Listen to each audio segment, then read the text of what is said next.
मंडळी, चालणं हे आरोग्यासाठी अतिशय लाभदायक असतं हे वैज्ञानिकदृष्ट्या सिद्ध झालेलंच आहे। पण आजच्या जमान्यातल्या आपल्या शहरांमध्ये चालणं अतिशय अवघड होऊन बसलंय। त्यामागे अनेक कारण आहेत, पण सर्वात मोठं कारण आहे फेरीवाले। मुंबई, ठाणे, कल्याण डोंबिवली, वसई विरार, अंबरनाथ, बदलापूर अशा शहरांमधल्या कुठल्याही रेल्वे स्थानकाजवळ जा, तुम्हाला एक सारखंच चित्र दिसेल।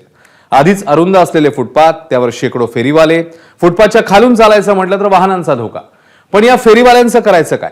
राज्यातली कुठलीही महापालिका फेरीवाल्यांच्या समस्येवर उपाय का काढू शकली नाहीये? या सगळ्याची उत्तरं आता आपण बघणार आहोत कल्याण डोंबिवली आणि वसई विरार बद्दलच्या या स्पेशल रिपोर्टमधून।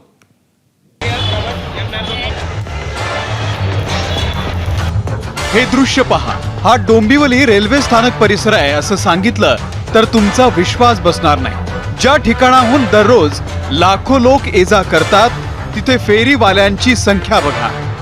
कल्याण डोंबिवली परिसराची लोकसंख्या 15 ते 20 लाखांच्या घरात आहे। बहुतांश नोकरदार वर्गच इथे राहतो।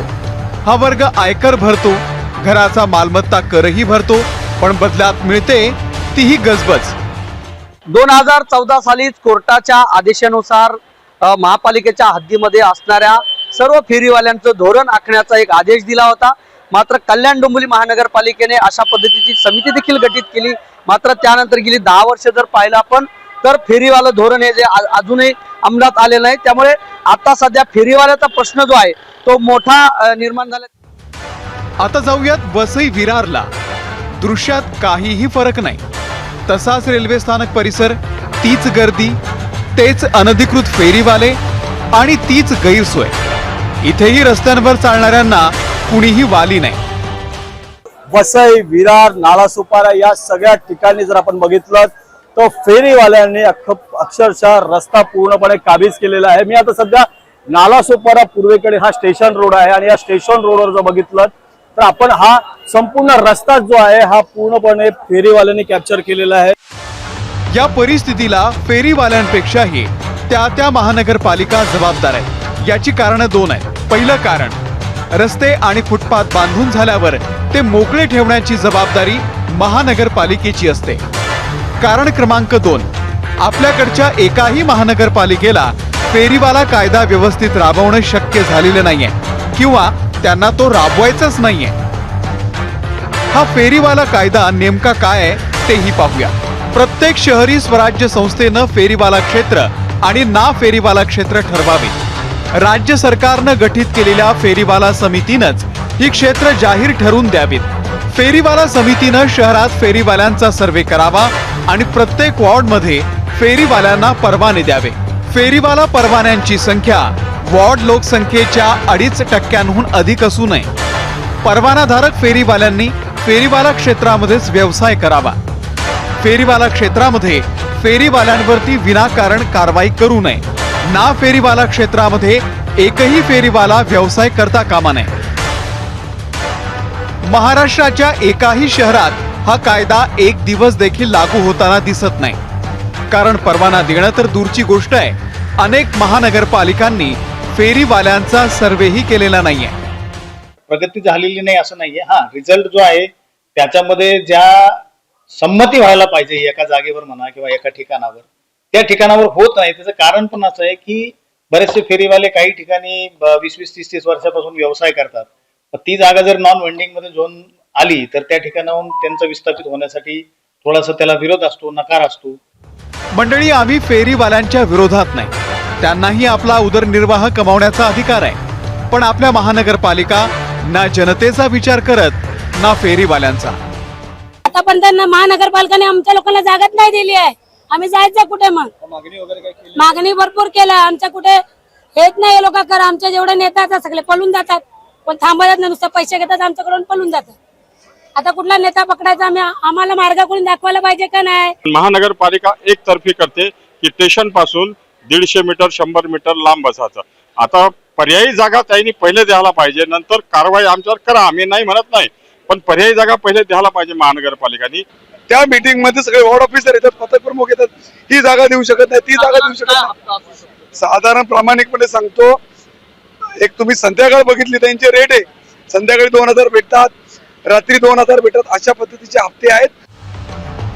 मुंबई, पुणे, नाशिक, नागपूर इथे अनेक फुटपाथवरती फेरीवाल्यांनी कब्जा केल्यामुळे पादचाऱ्यांना रस्त्यावरून चालावं लागतं। आता आपल्या देशामध्ये वाहन चालक त्यांच्या गाड्या कशा चालवतात हे वेगळं सांगण्याची गरज नाही, त्यामुळे पादचाऱ्यांना जीव मुठीमध्ये घेऊनच चालावं लागतं। इतका गंभीर प्रश्न असून देखील आपल्या महानगरपालिका ढिम्म हलत नाही। मनात आलं की या फेरीवाल्यांवरती थातूर मातूर कारवाई करायची, पुन्हा 2 दिवसांनी सगळेच्या सगळे फेरीवाले पुन्हा तिथेच दिसतात। महानगरपालिकेचे अनेक अधिकारी या फेरीवाल्यांकडून हप्ते घेतात हा आरोप तर वारंवार होतो, पण तरीही त्यात बदल काहीच होत नाही।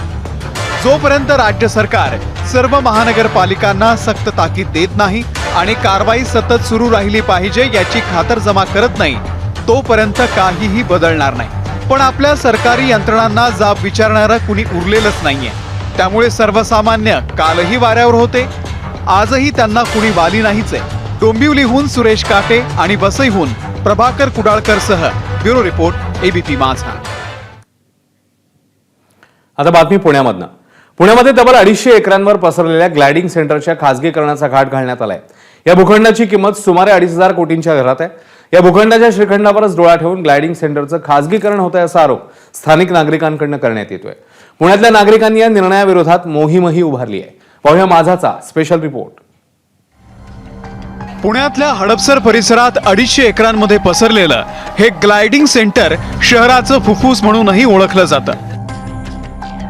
हडपसर मधल्या मोक्याच्या जागेवरती डोळा ठेवून ग्लायडिंग सेंटरचं खासगीकरण झालं तर त्याचा मोठा फटका शिकाऊ वैमानिकांना बसू शकतो।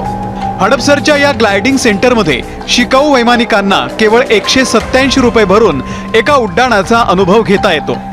पण तुम्ही एखाद्या खासगी फ्लाईट ट्रेनिंग इन्स्टिट्यूटमध्ये गेलात तर एका उड्डाणासाठीचं भाडं तब्बल 14,000 रुपयांच्या घरात जातं। हडपसरच्या ग्लायडिंग सेंटरमध्ये वैमानिक होण्यासाठीचं शास्त्रशुद्ध प्रशिक्षण घ्यायचं असेल तर हा सारा खर्च 30 ते 40,000 रुपयांच्या घरात आहे। त्यात हवामानाचा अभ्यास आणि आपत्कालीन परिस्थितीमध्ये काय करायचं याच्या मार्गदर्शनासह प्रात्यक्षिकांचा सुद्धा अनुभव घेता येतो। हडपसरच्या ग्लायडिंग सेंटरमध्ये शिकाऊ वैमानिकांना 6 महिन्यांपासून 2 वर्षांच्या कालावधीपर्यंत उच्च दर्जाचं प्रशिक्षण मिळतं। या सेंटरमध्ये कुशल मार्गदर्शक आहेतच, पण शिकाऊ वैमानिकांना त्यांना परवडेल इतक्या शुल्कामध्ये चांगलं प्रशिक्षणही देण्यात येतं। शिकाऊ वैमानिकांना प्रशिक्षण पूर्ण करून केवळ 187 रुपयांमध्ये उड्डाणाचा अनुभव घेता येतो, तो वेगळाच। भारताचे पहिले पंतप्रधान जवाहरलाल नेहरू यांनी 1950 साली स्वतः ग्लायडिंग करून हडपसरच्या ग्लायडिंग सेंटरचं उद्घाटन केलं होतं। त्यानंतर गेल्या 74 वर्षात या सेंटरमधून अनेक वैमानिक घडले। शीतल महाजन यांच्यासारख्या साहसवीरांनी हडपसरच्या या सेंटरमध्ये पॅरामोटर ग्लायडिंगचा कसून सराव करून नवनवे विक्रम घडवले।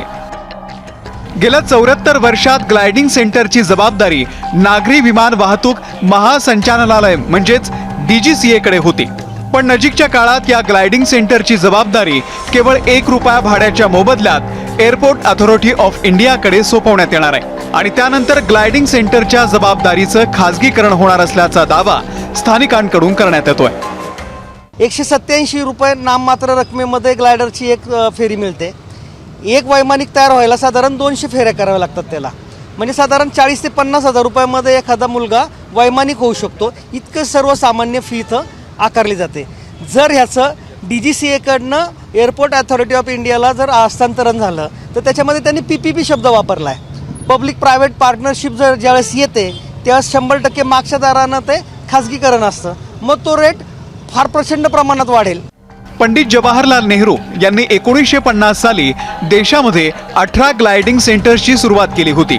त्यापैकी 17 ग्लायडिंग सेंटर्स गेल्या काही वर्षात बंद पडलेली आहेत। आता पुण्यातलं सर्वसामान्यांना परवडणारं शेवटचं सेंटरही बंद करण्याच्या हालचाली सुरू असल्याचा आरोप स्थानिक नागरिकांनी केलाय। ग्लायडिंगचं प्रशिक्षण सुरू होण्याआधी परिसरातील नागरिक मोकळ्या जागेचा वापर मॉर्निंग वॉकसाठी करतात। हजारो पब्लिक असतं सकाळी चालायला हे करायला, आणि त्याच्यात मग जे वैमानिक असतात वैमानिकसाठी तर ही पर्वणीच मानायची की आज जर केंद्र सरकार जर हे कुणाला प्रायव्हेट जर देत असेल तर हा उद्देशच मूळ नष्ट होतो। व्यायाम करायला महिलांना टाईम नसतो। आमच्या घरातल्या कामानुसार आम्ही जसा वेळ मिळेल तसा आम्ही व्यायामाला ग्लायडिंग सेंटरला येतो आणि आजकाल आजार इतके निर्माण झाले, त्यामुळे व्यायामाची खरंच खूप गरज आहे. आणि आम्ही प्रत्येक महिला जिममध्ये जाऊ शकत नाही, त्यामुळे आमच्यासाठी महिलांसाठी तर ग्लायडिंग सेंटर खरंच खूप गरजेचं आहे आणि ते राहिलंच पाहिजे. हडपसरच्या ग्लायडिंग सेंटरचा मोकळा भूखंड 1950 साली पुण्याच्या बाहेर होता, पण आता तो मध्यवर्ती पुण्याचा भाग बनलाय. बाजारभावानुसार या भूखंडाची किंमत 2,500 कोटींच्या घरात आहे आणि त्यावरच डोळा ठेवून भूखंडाच्या खासगीकरणाचा घाट घालण्यात आल्याचा स्थानिकांनी आरोप केलाय. देशामध्ये एकमेव सेंटर 18 सेंटर त्यावेळी तयार झाले, त्यातलं एकमेव सेंटर हे चालू अवस्थेत आहे. त्यामुळे हा देशाचा ठेवा आहे, नुसता हडपसरचा नव्हे. हा देशासाठी ग्लायडर म्हणून ग्लायडरच्या इतिहासामध्ये ज्या ज्या गोष्टी काही घडल्या असतील आजपर्यंत 74 वर्षामध्ये, त्याच्यामध्ये हा सर्वात मोठा ठेवा आहे. हा देशाचा ठेवा आहे, हा असाच राहावा. हडपसरच्या ग्लायडिंग सेंटरसाठी या परिसरातील शेतकऱ्यांकडून त्यांच्या जमिनी घेण्यात आल्या होत्या. त्यांच्या वारसदारांनी ग्लायडिंग सेंटरच्या खासगीकरणाच्या विरोधात न्यायालयामध्ये जाण्याचा इशारा दिलाय. त्यावेळेस शासनाने ग्लायडिंग सेंटर करतोय आम्ही या उद्देशाकरता म्हणून ही जमीन आमच्याकडनं घेण्यात आली आणि आज अचानक त्यांनी या जमिनीचं दुसऱ्या स्वरूपात जर रूपांतर करत असतील तर आमची मूळ मालक म्हणून अशी मागणी राहील की ही जमीन जर तुम्ही दुसऱ्या गोष्टी करता प्रायव्हेटीकरणाकरता देत असाल तर आमची जमीन मूळ मालकांना आम्हाला परत देण्यात यावी अशी आम्हाला शासनाला सर्व मालकांच्या वतीने आम्ही विनंती करतो. योगायोगाची बाब म्हणजे नागरी उड्डाण मंत्रालयाच्या राज्यमंत्रीपदाची जबाबदारी ही सध्या पुण्याचे खासदार मुरलीधर मोहोळ यांच्याकडे आहे. त्यांनी हा निर्णय उच्च पातळीवरूनच झाल्याचं स्थानिक नागरिकांना सांगितलंय. त्यामुळे त्या नागरिकांनी पंतप्रधान नरेंद्र मोदी यांना पत्र लिहिण्याचा निर्णय घेतलाय. मानवी साखळी आणि धरणे आंदोलनाच्या माध्यमातून देखील या नागरिकांनी खासगीकरणाच्या या निर्णयाला विरोध दर्शवलाय. बचाव बचाव बचाव. इथं साधारण 100 ते 200 क्रिकेटच्या टीम ह्या खेळ खेळत असतात या ठिकाणी. सकाळी मॉर्निंग वॉकला लोकांना येण्यासाठी श्वास घ्यायला जागा नाही आहे आणि या ठिकाणी ग्लायडिंग सेंटरला आपल्याला सकाळी मॉर्निंग वॉकला लोकांना या ठिकाणी खूप मदत होती.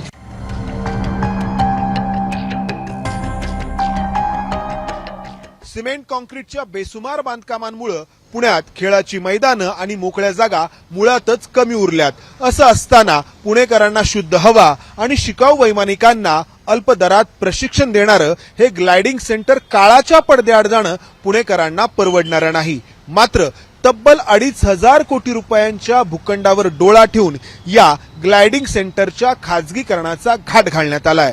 तो नक्की कोणाच्या फायद्याचा, पुणेकरांच्या की आणखी कोणाच्या? पुणेकर हा प्रश्न विचारतायत. कॅमेरामन राजेश बिडकरसह मंदार गोंजारी, एबीपी माझा, पुणे. एबीपी माझा, उघडा डोळे बघा नीट.